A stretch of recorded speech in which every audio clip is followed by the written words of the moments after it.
देवी सज्जनों नमस्कार। आप सभी दर्शकों का S25 पर हार्दिक स्वागत है। आज हम चर्चा करेंगे चंद्रमा जब चौथे भाव में स्थित होता है तो उसके क्या क्या परिणाम होते हैं व्यक्ति के जीवन में। जैसा कि आप सभी जानते हैं, ये हमारी सीरीज चल रही है जिसमें हम जान रहे हैं जब कोई भी ग्रह किसी भी भाव में स्थित होता है, भले ही वो किसी भी राशि में हो, तो उसके क्या क्या सामान्य रूप से परिणाम व्यक्ति के जीवन में दिखाई देते हैं। आज हम इस सीरीज़ के चौथे वीडियो में जान रहे हैं चंद्रमा के बारे में, और जब वो चौथे भाव में स्थित हो तो उसके क्या क्या परिणाम होते हैं उनके बारे में चर्चा करते हैं। सबसे पहले जानते हैं कि चौथा भाव है क्या। चौथा भाव सुख का भाव होता है। चौथा भाव सुख का भाव होता है, मानसिक शांति का भाव होता है, संवेदनाओं को दर्शाता है, भावनाओं का भाव होता है। चौथा भाव व्यक्ति के घर का भाव होता है, जो उसका घर है जहाँ वो रहता है, होम जिसको हम बोलते हैं, ग्रह, वो चौथा भाव दर्शाता है। फिर चौथा भाव संबोधित करता है व्यक्ति के माँ का कारक होता है, माँ का भाव होता है चौथा भाव। और यहाँ पर चौथा भाव बचपन को दर्शाता है। जो भी बचपन में व्यक्ति ने अपने माँ के द्वारा सीखा या माँ के द्वारा पाए गए गुण, वो चौथे भाव से देखे जाते हैं। पोषण का भाव होता है चौथा भाव। फिर भवन का भाव है, भवन, वाहन, ये सारे चौथे भाव से देखे जाते हैं। तो ये काफ़ी सारी चीज़ें हैं जो कि चौथा भाव संबोधित करता है। अब चंद्रमा क्या है? चंद्रमा मन का कारक है, मन का स्वामी है। चंद्रमा संवेदनाओं को दर्शाता है, भावनाओं को दर्शाता है, व्यक्ति के मानसिक गठन को दर्शाता है, व्यक्ति की मानसिकता कैसी है, उसके सोच, उसकी विचारधारा कैसी है, वो चंद्रमा से पता चलती है। और चंद्रमा माँ का कारक है। चंद्रमा भी बचपन को दर्शाता है। जो भी नैतिक मूल्य बचपन में व्यक्ति को प्राप्त होते हैं अपनी माँ द्वारा या अपने इर्द गिर्द लोगों के द्वारा, वो चंद्रमा संबोधित करता है। तो जब भी चंद्रमा चौथे भाव में स्थित होगा तो वो सबसे पहले क्या दर्शाता है? जब भी चंद्रमा चौथे भाव में स्थित हो तो ये भाव, एक तो चंद्रमा का स्वयं का भाव है। चंद्रमा नैसर्गिक रूप से चौथे भाव का स्वामी ग्रह होता है, और इसीलिए चंद्रमा चौथे भाव में आने पर दिग्बल स्थिति में होता है।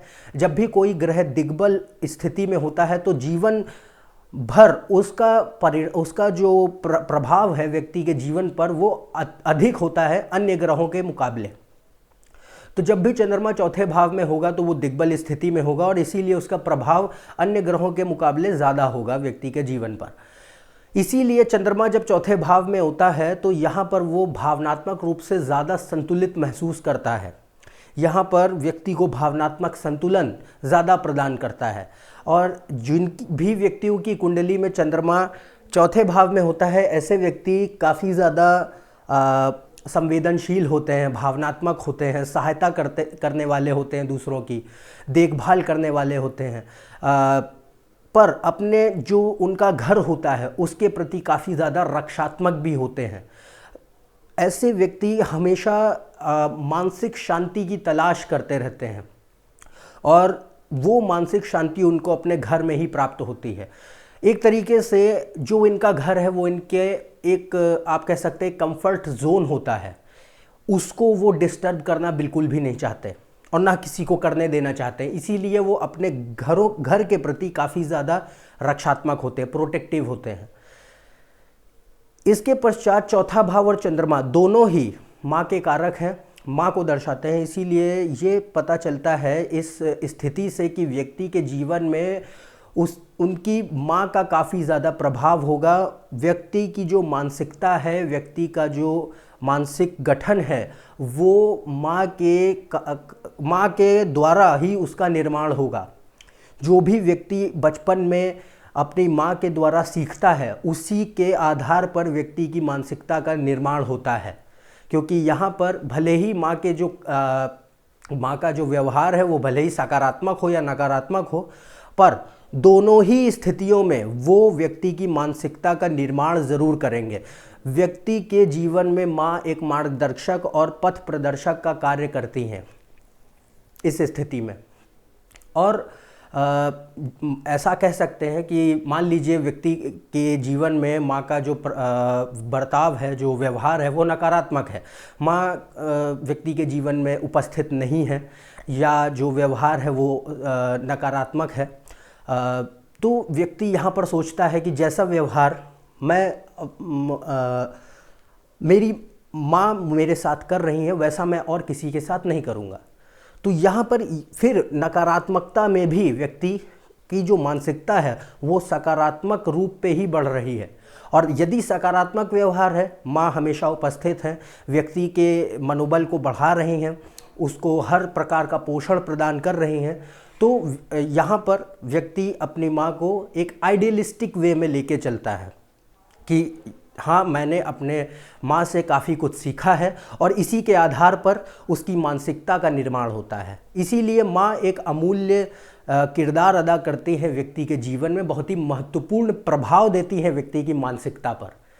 फिर जब भी चंद्रमा चौथे भाव में स्थित होता है तो ऐसी स्थिति में व्यक्ति जो होते हैं वो काफ़ी ज़्यादा भावनात्मक रूप से जुड़े हुए होते हैं अपने वाहनों से, अपने घरों से, अपने भवन से। क्योंकि चौथा भाव क्या है? चौथा भाव भवन और वाहन का भाव है, और चंद्रमा क्या है? संवेदनाएं और भावनाएं। तो व्यक्ति भावनात्मक रूप से उनसे जुड़ा हुआ होता है, और इस स्थिति में ऐसे व्यक्ति बिल्कुल भी रूढ़िवादी नहीं होते। उनके अंदर उनकी जो नैतिक मूल्य होते हैं वो बहुत उच्च स्तर के नैतिक मूल्य होते हैं, जो कि उन्हें अपने परिवार द्वारा, अपनी माँ द्वारा प्राप्त होते हैं। और क्योंकि चौथा भाव और चंद्रमा दोनों ही देश को दर्शाते हैं, दोनों ही संवेदनाओं को दर्शाते हैं, इसीलिए यहाँ पर व्यक्ति भावनात्मक रूप से काफ़ी ज़्यादा अपने देश से लगाव रखता है। ऐसे व्यक्ति को ये स्थिति जो चंद्रमा की होती है वो देश प्रेमी बनाती है। फिर यहाँ पर कई सारे अलग अलग व्यवसाय के लोग भी आपको देखने को मिलेंगे, जैसे कि इंटीरियर डिज़ाइनर हैं, शिक्षक हैं, या रियल एस्टेट एसोसिएट्स हैं। ऐसे लोग, होम मेकर हैं, ऐसे लोग देखने को मिलते हैं। क्योंकि चौथा भाव क्या है? चौथा भाव घर का भाव है, भवन का भाव है। इसीलिए भवन से जुड़े हुए या ज़मीन से जुड़े हुए जितने कार्य हैं वो चौथे भाव से देखे जाते हैं। इसीलिए ऐसे व्यवसायों से जुड़े हुए लोग आपको इस स्थिति के देखने को मिलते हैं। फिर जब भी चंद्रमा चौथे भाव में आता है और बुध के साथ यदि स्थित हो तो व्यक्ति के अंदर कुशाग्रता भरता है। कुशाग्रता यानी क्विक विट या आप बोल सकते हो, या फिर शार्प इंटेलेक्ट जिसको बोलते हैं। चौथा भाव ही कुशाग्रता का इकलौता भाव है ज्योतिष शास्त्र में। बाकी भाव आपके ज्ञान को ज़रूर दर्शा सकते हैं, शिक्षा को ज़रूर दर्शा सकते हैं, पर कोई भी कुशाग्रता को नहीं दर्शाता। चौथा भाव ही कुशाग्रता का भाव है, तीव्र बुद्धि का भाव है, तीक्ष्ण बुद्धि का भाव है। जो तीक्ष्ण बुद्धि जो प्रदान करता है चंद्रमा, यदि बुध के साथ यहाँ स्थित हो अच्छी राशियों में, या मंगल के साथ स्थित हो, बुध के साथ स्थित हो, तो काफ़ी तेज़ बुद्धि, कुशाग्र बुद्धि व्यक्ति को प्रदान करता है। ऐसे व्यक्ति काफ़ी ह्यूमरस होते हैं, हाजिर जवाबी के गुण होते हैं उनके अंदर। फिर जब भी चंद्रमा चौथे भाव में स्थित होता है तो व्यक्ति यहाँ पर मानसिक सुख की तलाश करता है। मानसिक सुख जो उसे अपने घर में ही प्राप्त होता है, अपने जहाँ पर वो रहता है, जहाँ पर अपने परिवार के साथ वो रहता है, वहीं पर उसे उस मानसिक सुख की प्राप्ति होती है।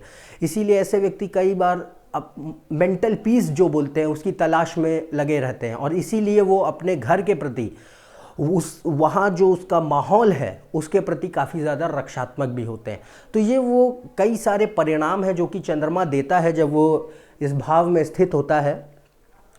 पर जब भी चंद्रमा यदि किसी अन्य ग्रहों के साथ स्थित है या उस पर अन्य ग्रहों की दृष्टि पड़ रही है तो परिणाम बदलेंगे, और उसको देखने के लिए आप कौन से ग्रहों की दृष्टि पड़ रही है, कौन से ग्रह साथ में हैं, उनको साथ लेकर देखें।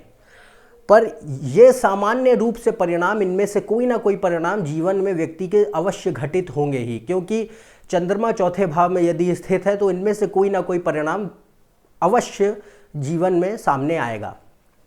तो आइए अपने इस विषय की समीक्षा करते हैं।